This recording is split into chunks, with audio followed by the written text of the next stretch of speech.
Senator Ontiveros. You're recognized.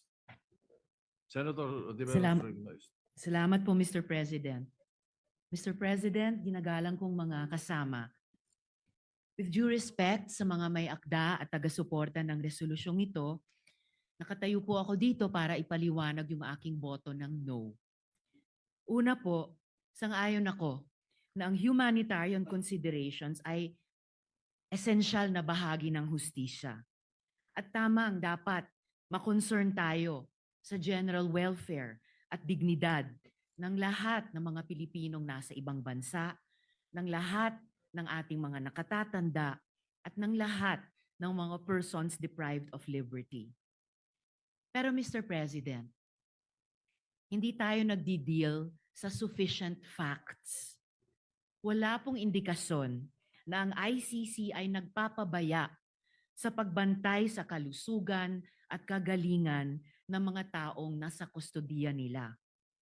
May panayam rin po, ilang araw ang nakalilipas, kung saan sinabi ng pamilya ni former President Rodrigo Duterte na he is well, even jolly, at kaya pa ngang makipag-usap tungkol sa maraming topic, kasama ang politika, flood control, at love life.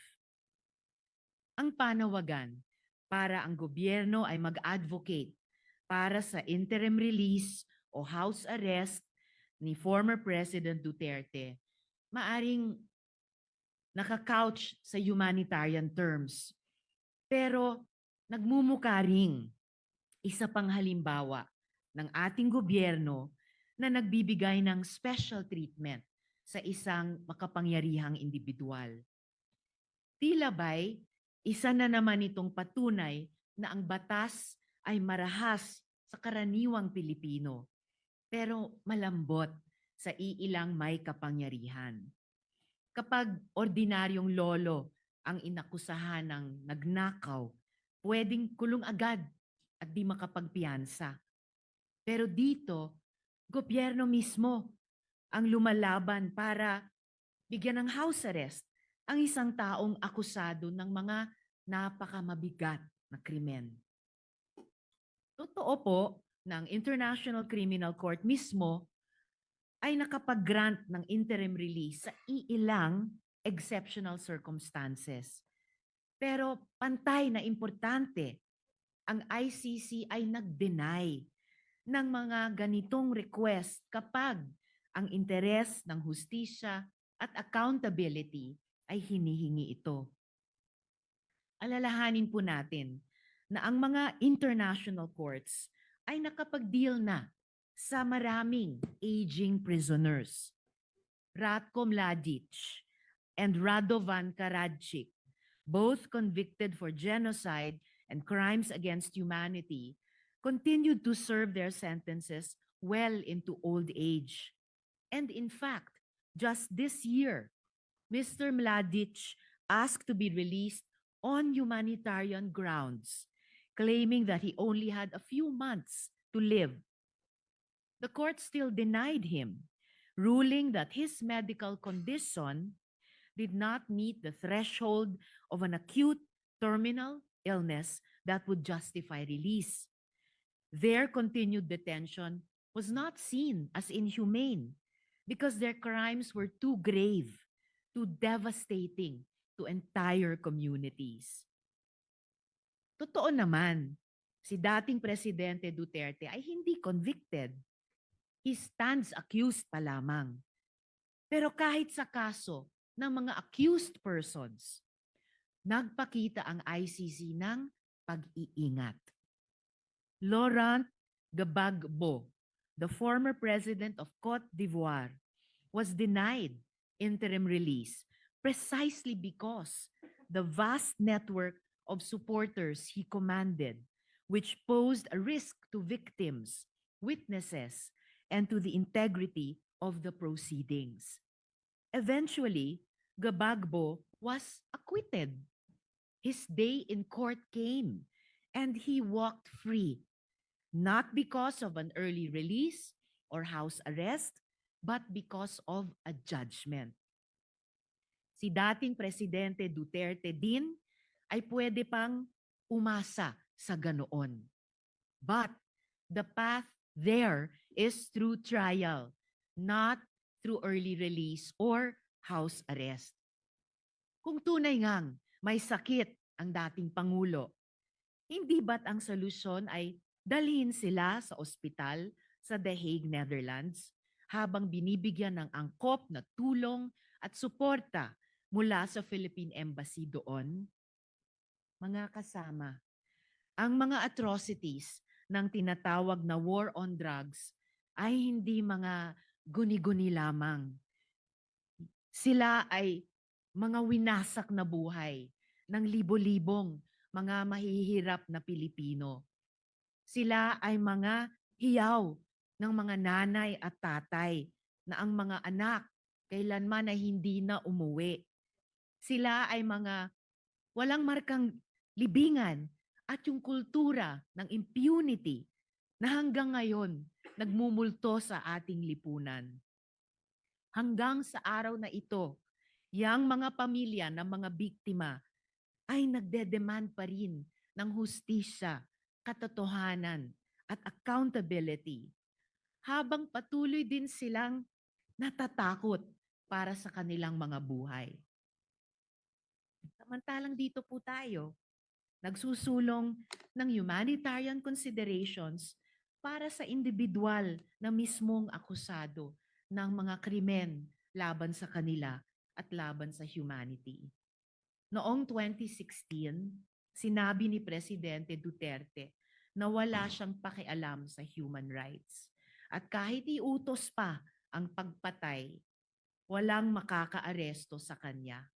Immune siya dahil matanda na siya pagkatapos ng termino. Sabi niya, wala silang laban. Tama ba si Presidente Duterte? Ang resolusyong ito ang magiging sagot ng Senado sa tanong na iyan. Alang-alang sa pagrespeto sa hustisya, fairness, at alaala nung ang mga buhay nila ay ninakaw at winasak. Ipagpaumanhin niyo po, Mr. President at mga kasama, hindi ko po in good conscience masuportahan ang resolusyong ito.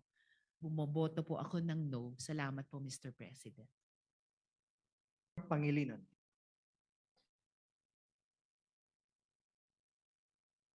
Ako po ay bumuboto ng no.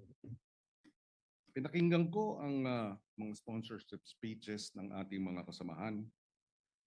Tama naman. May basehan para sa humanitarian consideration dahil may edad na. Hinihingi ng isang paraan para ma-house arrest. May basehan po ito base sa mga argumento na nabanggit kanina. Subalit, gaya ng nabanggit kanina ng ating majority leader na si Senator Zubiri, sinabi niya magagalit ang mga biktima ng EJK. Libo-libo ang pinatay. Libo-libo pa ang nawalan ng ama, ng ina, ng anak, na ang hiling ay hustisya. Tama rin na humingi ng hustisya. Saan tayo papanig? Tama, may basehan ang humanitarian konsiderasyon. Ngunit may basehan din yung daing at yung dalamhati at yung masasaktan na libo-libo nating mga kababayan na pinatay. Saan tayo? Humanitarian consideration o sa mga daing ng hinihiling ang hustisya? Bilang chairman ng Committee on Justice and Human Rights, nais ko mang pumanig sa isang banda. Tungkulin kong pumanig sa mga daing ng naghahanap ng hustisya. I vote no. Senate President Soto III. Your Honors, I am faced with two equally important issues affecting life and liberty. To afford PRRD with the optimal condition of his detention that will be beneficial for his physical and mental health, while taking into consideration the plight of the families who are seeking justice for the alleged crimes against humanity. I am supportive of any efforts to bring comfort to PRRD and to uplift his well-being during this crucial time. However, my choice or decision in my conscience, might even help in further dividing the nation. Therefore, I register an abstention. Majority Leader, recognized. Mr. President, my dear colleagues, if we will use the reason as a humanitarian, that's why we have to put the former President Rodrigo Duterte under house arrest, I will vote yes. But it should be proven na meron po siyang sakit. Kasi yun po yung lumalabas sa balita na may sakit po siya, matanda na siya, hindi siya kumakain, hindi siya nakakatulog. Then if it's true, I'll cast my vote as yes. Pero without proof na yun nga talaga ang totoong pangyari, then I will abstain. Thank you, Mr. President. Is abstention. Abstention po ako. Yeah. Thank you, Mr. President.